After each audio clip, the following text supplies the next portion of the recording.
Hello and welcome back to the YouTube video. Today I'm doing 25.21 support to this. Serves your content, like, subscribe, and let's get into it. There were only two changes towards the support role this patch, and that was a slight tap down in power to Morgana. This was mostly a nerf focus towards mid lane Morgana, which had become stale in the recent patches. She had seen a pretty heavy spike in play rate and just general win rate through changes to her W, making this spell a bit more consistent, a bit more castable. It has its mana cost cut all the way down from 130 to 110, which is really nice for that kind of ability. It's her wave clear, it's her damage for the most part, and yeah, they just wanted to tap it down slightly. This doesn't really affect Morgana support quite as much. She doesn't get as many levels as mid Morgana, but it is going to make her less durable in mid to late game scenarios. The other change was a slight buff towards Bard. Buff is it's very small. It didn't really do anything. Bard already didn't really need any power in his kit. If anything, he probably needed some power taken out.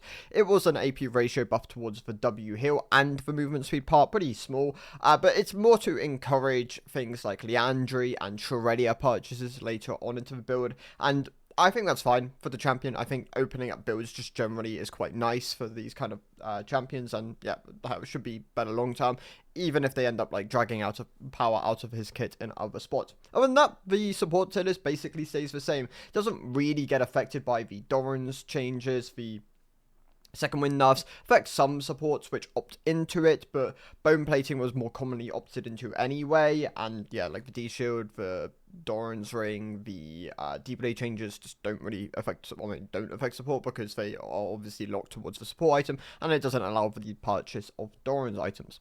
So let's rattle through it. D-Tier is going to consist of the same three champions. Twitch, who, it's not great. It's just not good, full stop. The champion's just too weak and needs too much gold to really function as a support pick at the moment, and he doesn't really provide anything outside of the damage. I remember slow on the W, which can be quite aggressive later on into the build, but you really need to get the ball rolling on the pick, and unless you're really comfortable, it's just the kind of champion I'd avoid. Twitch, AP Twitch, just works better in mid and ADC at the moment, and those are where I'd recommend playing it. Case for Ashe, this champion's just too nerfed in the support role. It also needs too much gold to really function, and the item system just isn't what it used to be. It doesn't really have the items to support this kind of build anymore, and for that, she kind of just sits in the D tier at the moment. The Halo Blades buff is also, next patch, is also just melee skewed, so a champion like Ashe just won't benefit from it. And then Malphite, the other champion with D tier. Malphite support doesn't even perform that bad. You could probably put Malphite in a higher tier than Ashe and Twitch. You can maybe even bump him up to the C tier. He has reliable poke. He has a good all-in button.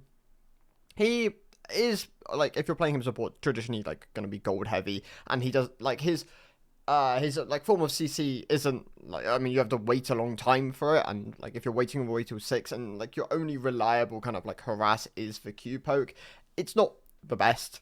I wouldn't recommend playing him in higher brackets than maybe Emerald, for example, but you can get away with it lower down, and if you just enjoy this kind of a champion and you like the play pattern, you get ahead and you're just playing him as an AP burst support, then there is it's not terrible. It genuinely isn't that bad. So yeah, I have him in the D tier because I don't recommend him, but the champion can actually function as a support option. There you go. The recent buffs helped him a bit. It just gives him access to damage, which he would have had to have waited at level 4, and now it's pretty big for the champion. He's still not great in support. The item system also just isn't that good for him at the moment, but he does damage. He has CC through the cage, and it can be something you will opt into. It's just like Malphite, where it's not on paper that bad, but it's the kind of pick I just wouldn't really recommend playing. Sylas, I don't really recommend Sylas support anymore. It had its time in the past where you could play it into a dual bot lane of ultimates, which are really valuable to you. Always the example back along was Varus the Owner, and you'd play him because both those ults are really powerful on him. But the builds have shifted more towards HP variants, and when you lose that burst potential, which support Sylas used to have with the electrocute variation, it just doesn't really get enough gold to kind of stand up on its own, and you end up being a bit too squishy, and unless you're playing him in one of the really stellar spots, it's just not the kind of champion I'd really ever recommend opt into, and it's just not worth learning for support at the moment. Yuumi, it's just not that good. Like, the champion's just too nerfed. Like, the amount you sacrifice for playing a pick like this, and the fact that she's really gated already by pairings, just, it's not enough at the moment. Back when she used to have a better late game, it was like, the trade-off was, you're a weak early game champion, you're not going to have the CC, the vision setup, which other supports can provide, but later on into the game, you really enable your carry to kind of step up and shine. And now that that's been trimmed back quite a bit, it's just not worth it. Like, the pick is just not good enough in its current state. Like, you can still make it work with certain, like, carries and, like, certain pairings, like your Lucians, your Tristanas, your Zeris are obviously ones which are well known as, like, working. But I just wouldn't recommend it in its current state. Mel can get bumped up to the B tier, and same goes for Renata. Like, they aren't locked C tier picks. Like, the other three I don't recommend, but Mel, if you max... Jesus. If you max E on Mel, his champion is solid. Like, you can make her work as like a B tier, like maybe even like competitive A tier option as like a mage pick. But she also traditionally wants levels and gold, and like support is not bad for getting gold. You are going to get less than other roles, but if you're like individually snowballing, then it can work. It's why things like Lux, for example, aren't bad support options. But you're not gonna get the same level of levels from like mid Mel, for example, and you want those points in E as fast as possible, so you're definitely going to suffer in that regard. It's her worst role out of her three, but it's not terrible, and like if you max E over Q, then yeah, I think it can be a competitive B tier option. Renata just needs to be reworked or changed in some manner. She is the least popular main role support at the moment. She doesn't really cater to an audience. Her spots feel kind of niche. Not bad. Like, I don't think Renata is a terrible champion, but she's just not worth recommending at the moment. I think there are just generally better, more versatile picks to play in support at the moment. Unless you're really comfortable with, like, the ranged archetype of the champion, and that's, like, your play pattern, she's just not worth it. Like, I'm going to leave her in the C tier, because I think the pick just needs changes, and I think Raya obviously neglected her. Like, she is the least popular. She's, like, less popular than Tarek, for example, for a relatively, I say new release. She's been out for a while, but, like, she's a more modern release than a lot of the other support options at the moment. So, yeah, fallen in a pretty dire spot. Tom Kench, don't play him. He's not good. He doesn't, like, I say this every time when I talk about Tom Kench, he doesn't really cater to the what you want him to be. Like, he is in, like, when you play him support, the idea is you're playing around your ult as like a peeling tool. You're giving your ADC a safety net, but the champion needs to be incredibly selfish to have value, and if you're not going like the Heartsteel variations, he just ends up being so much worse than other support options. Yeah, you have that safety net, but you're not really much else after that. Like, he just dies, and like people these days like recognize if you just kill the Tahm Kench, then that safety net's gone, and like he's not hard to kill. Like, he's a pretty, like, especially if you're going like a utility centric build, then yeah, you will die pretty quickly. So you just got to be careful when playing this champion, and I for that just don't really recommend him. I just think there are considerably better options at the moment.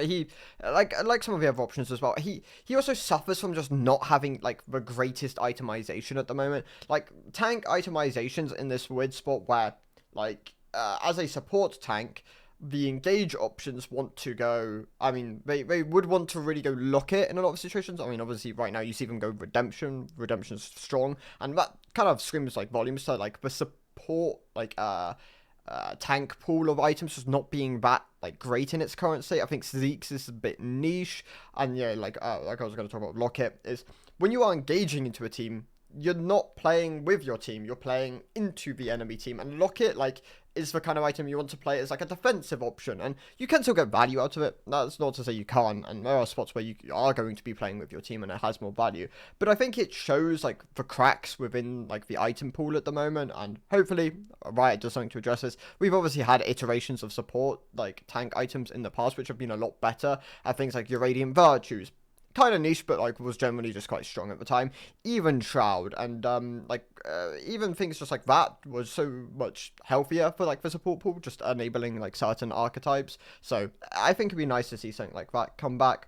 Galio, yeah, that's where like the follow-up comes in. Like Galio, Shen just feel kind of not great with the current pool. Like, Shen also wants to go Heartsteel, but it's an expensive item, and if you don't, then the champion feels a lot less like it's just not as good. Like, you're playing a champion which is kind of bound to the item in its current state. for support, obviously Titanic is what you go top lane. Titanic you can't really go as a support because once again that item is extraordinarily expensive, but you also don't need the wave clear, so you're in this pretty rough spot. Amumu is another champion. Like, I think it's quite nice to just group these four together where they just suffer from the current state of the itemization system. Swain, I also don't really recommend him as a support. I think it's also his third worst role. Like, this champion wants to be played bot lane or mid lane or even top lane, honestly. It's probably his fourth worst role. He just doesn't get the resources kind of necessary. And Swain is more of a conditional pick. Like, you want to play him into certain archetypes where, yeah, I mean, I say this every time, but it's like the low damage, high HP pools where you can get multiple rotations of your ult off. You're playing into like a melee composition. That's where he really shines as a champion, and you're just not really going to get as many resources here, and that does, yeah, like, it just makes it less rewarding to find those angles. Maokai, I said before that, like, I've kind of gone off Maokai support. He has a really low mastery floor, and I think in his current state, he's just not that great of a champion. I think there's just a lot of better options which kind of outshine him at the moment. Teemo is a pretty slept-on support option, to be honest. He actually functions quite nicely in mid to low elo brackets. He's not the kind of pick I recommend because I don't think he really scales quite that well into higher brackets, and as I like mentioned quite a few times, is like I like making the videos with the intent of recommending champions which I think translate a lot better into higher brackets, whether that's through one-tricking or through just having a like set of champions like to make your pool with. I think Teemo, if you already play him, he can be something you can like nichely bring out, but if you don't, then he's probably the kind of pick which I wouldn't recommend at the moment. Fiddlesticks, also just a niche option. Like, there was a time where he was like just blatantly overpowered in a support role. Nowadays he's just like this niche kind of pick which isn't amazing. Like, he still has a really powerful ultimate and a lot of CC within his kit, which can be quite valuable, but unless you're like really comfortable on the champion, it's just not really worth it at the moment. Blitzcrank getting buffed next patch, which is good. I think Blitzcrank is a champion which generally should probably just be slightly strong. Like, he's always going to have ban rate no matter how weak the pick is, and the change is nice. It's, I believe, 2 seconds baseline off the E, and having more CC early on into the game, like being able to rotate more, like rotations of like your airborne, I think is great for the champion. He will probably gain quite a bit out of this, like hook into E, and then like chasing them down with like the W attack speed and the movement speed, and then being able to rotate another E probably opens up a lot more like just general killer angles, and yeah, I think that's going to be really big for the champion. Pyke sits within the B tier. He will benefit from Hail of Blades being buffed next patch. So definitely a pick to watch. Pyke is one of the best champions to OTP and just like have as like one of these, I can bring this out and just like completely 1v9 the games.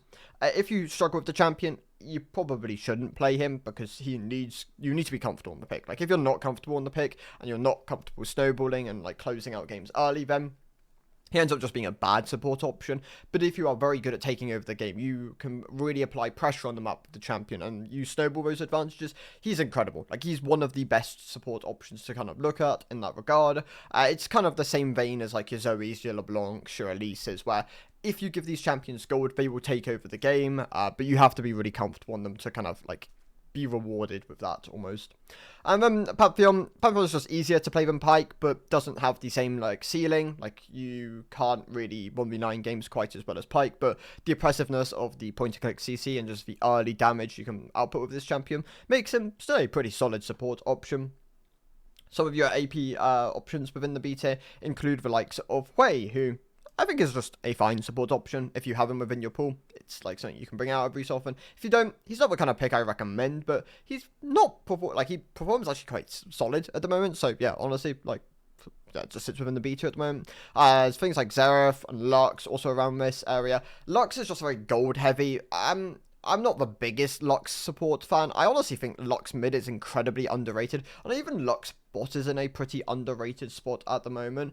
Lux support, I believe, is her most popular role at the moment. And that's mid. I mean, mid I think is like really popular in lower brackets, but like the higher up you go, I mean, Lux I think is just like seen more as like a support option, commonly paired with like your Caitlyn's, for example. Generally, though, the champ, if you give it gold, is strong. Like, it can do a lot of damage. If you struggle to get gold, then it just ends up being a lot worse than other options. So it's about being confident on the pick, and it's about, like, yeah, taking over, getting those advantages. So I don't think you need quite as much gold on, but he's definitely been pushed more towards, like, level scaling in, like, his, like, more recent iterations where you are just getting more ults out of that. So it makes him better as, like, a mid lane pick. I don't recommend support Surf quite as much anymore, and I think he just sits as, like, one of the B2 options. I recommend Vel'Koz as, like, my premier kind of, like, artillery option in this regard. The other picks here include likes of Zoe, who I have Zoe and Nico like next to each other because I think both these picks are a lot better in Elite when you are very comfortable with champions. Nico, I mean, obviously is like deemed to be one of the best supports in the game, especially in like the highest brackets. There's so much skill expression in the champion, whether that's like finding the multi-man pop blossoms, the overall just oppressiveness of her laning phase, the like skill expression through the W, whether that's to do things like turning into a cannon and then like taking more tower shots. Just there's so much complexity in this champion, and I think it could just I mean it's so hard to like yeah, I mean, she's such a valuable champion. Like, I really do recommend learning her because I think she's an incredible pick. But you have to understand there is a massive barrier to entry in this champion. Albeit, you can kind of get away with playing it as just like a lane bully, but you really do need to sink time to her. I don't know if I actually spoke about Zoe, but like Zoe is the kind of champion which just requires like comboing. Like if you can combo correctly on this pick and you understand how to just maximize your damage and you're just smacking people in the face with bubbles, this pick does a lot of damage and it's still a really good support option. She's probably not my premier support, like AP, like bar support pick. I think Elise and LeBlanc are still incredible champions in this space. But Zoe, if you want to sink time into her, can definitely compete with those like quite comfortably. And then Rao, it's unfortunate to see that Rao has lost a lot of her player base. Like she is definitely sinking towards the lower half of like support popularity, which is unfortunate. I think the pick is like a very nice champion to see within solo queue, great engages, and just generally the overall kind of what the champion provides to a team is really like good. Pairs really nice with like your Samiras and MFs, and I think increasing general viability of champions, like bot lane champions especially, can be quite good. Obviously, a lot of them are like gated to pairings. Things like your Kaisers want engages, your MFs, your Samiras want like these engage tools as well, and she definitely like allows those to thrive a bit more. The A tier then, I'm still keeping Morgana here. The consistency buffs she received in like a couple patches ago at this point helped her enough to kind of like solidify her as a pretty solid general support option for mid bracket. I think she has still got consistency issues. I don't think they've been fixed by any means. She's still one of the least consistent supports you're going to like run into. But even in like master brackets, I've seen people have pretty good Morgana games. So I think the champion is a bit more considerable these days. Even with the nerf, it really doesn't matter a huge amount for support. It's just going to be about like mid to late game durability down a bit, which I mean obviously can do something, but not going to be the reason why you can or can't pick the champion. Seraphine, doing a lot better with her recent buffs.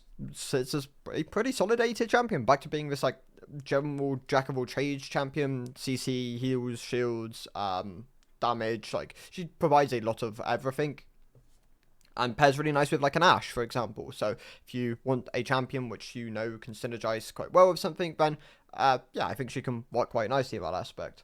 Senna is fine. I think Senna's pretty solid, honestly, actually. The AP, like, Enchanter build is definitely performing, like, better in her current state. They actually buffed it more recently than, like, the Cleaver variation. But the Cleaver is more individual power. Like, if you just want to do more damage, you want to influence the outcome of the game a bit more, then that can definitely be a way of doing it. But generally, I think Enchanter Senna, if you find the right spots for it, pretty good. So, yeah, Senna, over in the A tier at the moment. Lulu, even with all of her nerfs, she still sits as like a pretty solid enchanter option. Weirdly enough, she's one of the more elite skewed enchanters, so if you want a champion which translates pretty well into like higher brackets, I think she fits quite nicely in that space. Pairs quite nicely alongside a lot of the Hyperkais, your Jinxes, your Aphelioses, for example. Usually like those are like the common pairings you see, especially like going into competitive. Kog'Maw is like one you'll see a bit more in solo queue, and yeah, I think if you find the right spots for her, champion still. Obviously you want to avoid like your MFs, for example, like Lulu MF. I'm so mentally scarred by that Fnatic game. Shaco sits within the A tier. This pick is I mean, it's very gimmicky and like it's very niche, but it has a pretty like actually has a audience of players for it, and generally like that audience is very good at piloting the champion. Like it can do a lot. The control with the boxes, the overall harass in lane. It's yeah, I mean it's like a legit playstyle. So I think the pick sits within the A tier. I don't recommend him. I think it like caters to a certain audience, and if you're not part of that audience, then it's probably just the kind of pick you'll like acknowledge and then like not really play. So I think that's kind of the space it leans into at the moment. Some of your like more meta staples are like your Brahms, who is with the recent nerfs lent back to being more of a counter pick option, albeit you still wanted to play him as a counter back then, but he was generally just like basically OP. Nowadays you want to just find the spots where enemy has locked in engage and you can find a Braum angle. If you lock him into Enchanter, you will be punished. He is weaker and that is going to be more meaningful in those matchups. Alistar, generally just a really good support option. Great engage, great durability, can act as like this pseudo frontline option. And yeah, I mean, there's a reason why he's so dominant and competitive. Just the general reliability of the champion makes him very just good in his current state. Rakan and Nautilus are the other picks from the A tier. Nautilus is probably my number one. Someone asked me what your... Wait, where's Rakan? Someone asked me, like, recently, what would be your recommendation for a blind support option? I think Nautilus is probably my number one, for just general. Like, I think this pick is just so good at individual lockdown. His hook is almost always going to be valuable. Yeah, he has counters, like your Brahms, your Poppies, for example, albeit, like, I've seen that matchup go, like, either way these days. Anyway, like, if you ban Braum as Nautilus, then usually you are going to get good value out of the champion, and you aren't going to be as like the counter pick isn't going to be as polarizing. Let's like put it like that. Rakan, I think also generally just a good support option, which you can opt into in a lot of situations. You aren't going to be counterpicked as much in solo queue. That is not something you're going to have to be concerned of. But if you are just looking for a one trick, I want to blind this support in most of my games, then I think these two make for pretty good options. Obviously, Leona is around that area as well. I think Leona just has a lower barrier to entry. That can be rewarding for just blinding. Like, if you just want to blind Leona in most of your games, I think that can be perfectly reasonable. I think Nami and, like, Karma, for example, if you're, like, looking for more enchanter options, can also work quite nicely in that space. So, I'm off on a bit of a tangent, but those, I would say, are considerable, like, good blind options. The rest of the A tier then. So your niche picks include the likes of your Zillions and your Tareks, where if you put the time into them, they can be incredibly powerful picks within the game, basically game warping in some situations, but you do need to understand how to like functionally be relevant with these champions, and that can definitely have a meaningful mastery curve, so put time into them. If you're not comfortable with them, that's fine, but if you like enjoy them, then they can be great picks to just add to your pool of champions. Poppy, I still think works quite nicely as a counter pick option. She's not quite the same level of strength as she was in previous iterations before she got like nerfed a couple of times, but the Halo Blades buffs coming up, no, makes her a lot more considerable as an option, I think. So yeah, definitely something to be aware of in that situation. Nidalee, she'll probably end up having to be removed from the list because no one plays her. Like, it's so sad that this champion is probably just blatantly overpowered in the support role, but no one plays her enough to really like be able to sell it as convincingly as an option. She still has a barrier to entry. Like, that's going to be the big thing with Nidalee. She is a hard to pilot champion, but support Nidalee definitely trivializes a lot of that difficulty, and I think as long as you're focusing on being a bit of a lane bully early on to the game, and then just like even later on to the game, you're just throwing out spears, you're getting your like to like mark people, you're throwing down your W to kind of like ward out areas basically, and you're just utilizing your heal on your carry for the most part. That's all she really needs to do, and she's like in pretty good spot to do that. So Nidalee, I would still recommend like trying her as an option, even if I remove from the list because no one plays her. Like, I genuinely can't understate enough like how valuable and how strong this champion is at the moment. The other picks here include the likes of Vel'Koz, who's probably my premier, like, artillery option. He kind of shines a bit over, like, your Luxes and your Zerevs. Not through consistency, because I think all of them have some level of, like, difficulty with consistency. But the fact that maybe he just doesn't need as many resources, I think that's probably where he shines a bit more. And he isn't as, like, level-gated as, like, the Zeref at the moment. I think Zeref has definitely, like, found himself in a bit more of that spot. So yeah, Vel'Koz probably takes the spot for number one.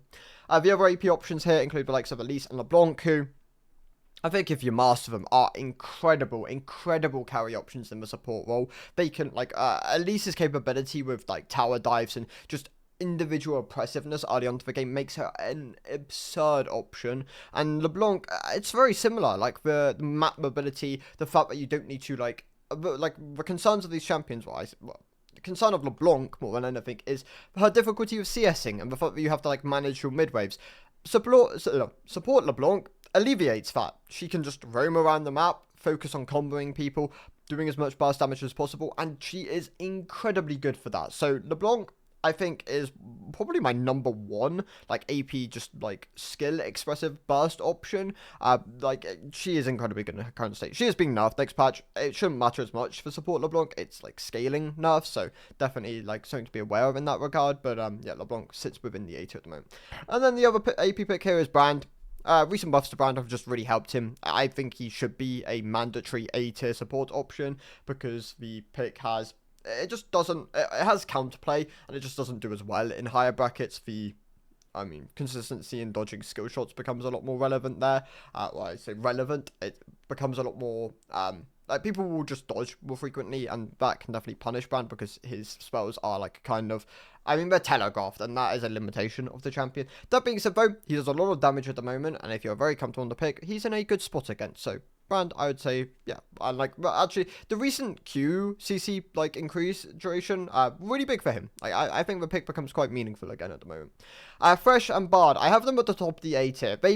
They could easily be S tier options. Like, these picks are really good at the moment. I think Fresh is underrated, like, actually really underrated. Obviously, you always see the bad Freshes and the inconsistency of the champion, but a good Fresh and someone who's very comfortable on the champion can 1v9 games on this pick. He's been given so many, he's just been given a lot of damage, like, more recently, and generally, like, if you're good at landing the hook, you're good at applying pressure, you're good at utilizing the lantern, the pick's really good at the moment. So Fresh, I think he's a deserving A tier option and could easily be S if you put the mastery into him. Bard is, I think Bard's recognized as a very oppressive support at the moment. I'm surprised he's not being nerfed next patch, because I think at least in Elite, he's probably deemed to be number one support pick. And obviously, comparing Elite to, like, average brackets, there is going to be some differential, and I think Bard definitely suffers from that. His ult is a very Elite skewed ability. It doesn't do damage. It is entirely reliant on, like, landing, like, recognizing a game state and then being able to exploit that with your ability, and yeah, that's very meaningful. Plus the fact that, like, he's roam heavy. Like, Bard makes sense as a very elite skewed support, but if you want to put the time into him, he's incredible. Like, he is probably number one support at the moment for, like, time investment, and you should learn him. Like, I wouldn't even say this is like a try him and get a feel for him. You should probably just learn the champion and try and get as much value out of the pick at the moment. He might get nerfed soon. That would be unfortunate if they, like, kneecap him, but hopefully it won't be, like, an overswing. I don't like it when Riot do balance rushing. I think this is bad for the game, but yeah, he's in a really good state at the moment, so definitely a pick which I'd recommend learning. Some of your enchanters, which is just generally pretty performant in solo queue at the moment, like your Sonas, your Janas, your Sorakas, your Milios, they're all really good in their current states. They are obviously pretty innately low elo skewed enchanters for the most part, just scale better than engaged supports. They are going to be able to, in some cases, peel your carry and just enable your carry to do a lot, especially later on into the game. And they're more commonly paired with, like, hyper carries for the most part. I think Sona, obviously, it's really good if you can get this champion through the laning phase, but I think a good Sona will always be able to apply at least some level of pressure early on to the game.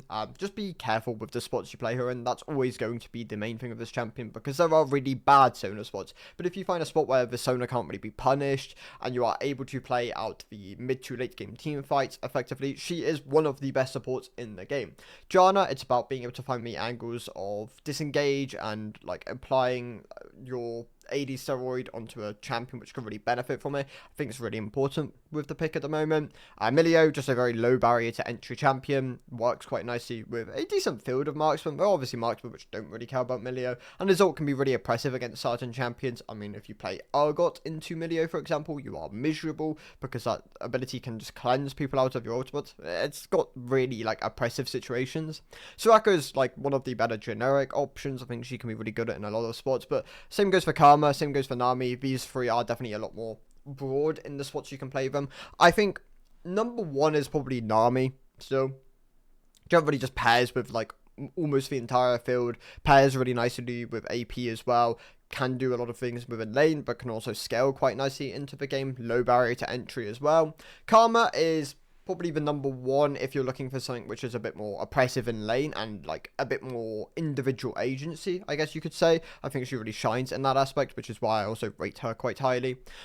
Leona is my, like, or the only engage support in this tier at the moment. The low barrier to entry combined with the fact that she just hasn't really been nerfed for competitive has kind of just enabled her to like stand up as like the number one for like average brackets. I think the higher up you go, she drops a bit, and some of the other ones like rise up like above her, but for like, yeah, the average brackets, she's number one in my eyes. And then Zyra is like my number one AP option. She really shines after the recent buffs, and the buffs weren't big, like they were pretty small. It was like 1 second on the E CD, and then like damage later on to the game with your ultimate, but she was in a good state. Like she already dished out so much damage, and just being able to maybe rotate one more E in some situations, it's just enough for this champion to kind of like once again solidify herself as like a pretty solid S tier option. So those are my thoughts. Thank you guys for watching. I will see you in the next one. Goodbye.